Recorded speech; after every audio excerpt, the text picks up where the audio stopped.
This is verse 21 of the 16th chapter, Gospel of Matthew, in which Jesus is now beginning to unpackage for the disciples the meaning of the confession that was made by Peter, that Jesus is the Christ.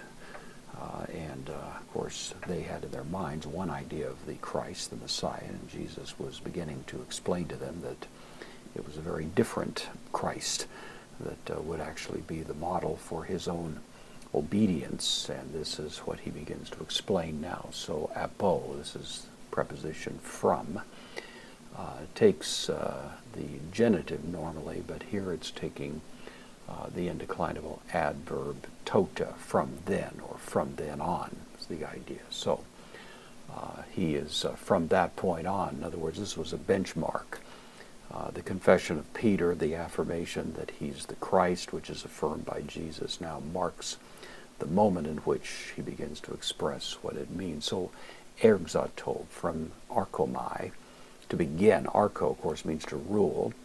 A related idea, the middle voice, to begin something, which in some sense means to rule it, but of course a slightly different notion. Here's the temporal focus. From that time, he began. Ho Jesus, the subject of the verb, Jesus began. Dek numein, present infinitive from dek nuo, to reveal, to show, to indicate, and our English word indicate comes from dek nuo. So he began to indicate or show or explain. Indirect object, tois mathetais, to the disciples. Dative plural masculine, auto, of him, possessive pronoun in the genitive singular. Hoti, that, conjunction. De, it was necessary, or it is necessary. This is a third person singular, present active indicative. It's only used in this form in the New Testament. So it would be necessary, or that he must. Auton, the word auton is related to the word necessary. It was necessary for him.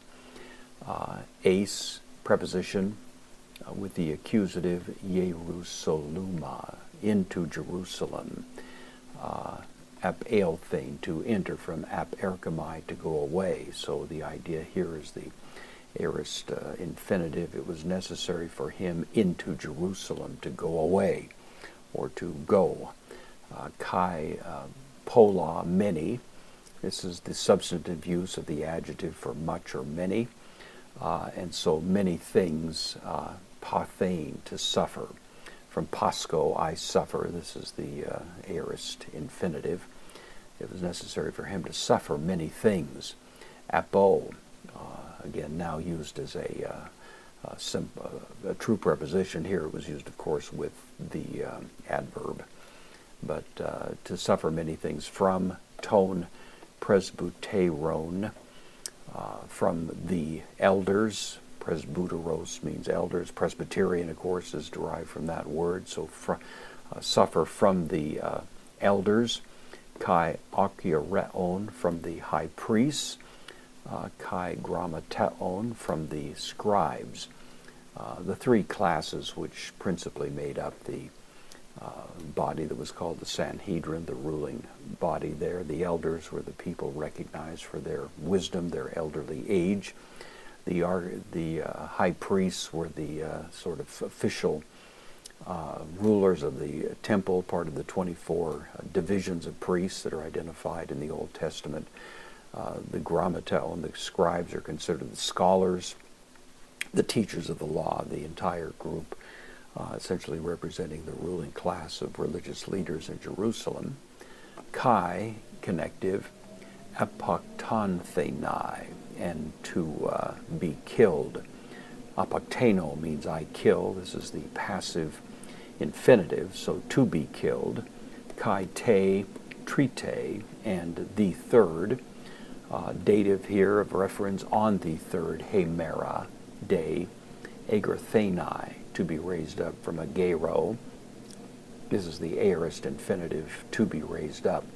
Of course, the third day is important. It's Jewish reckoning that Friday was the first day, Saturday the second, the third day on the third day would be on Sunday, which is the repeated emphasis in the New Testament, and once again is stated here. And this is the first announcement by Jesus then of what is lying before him and them as they begin to make their way to Jerusalem.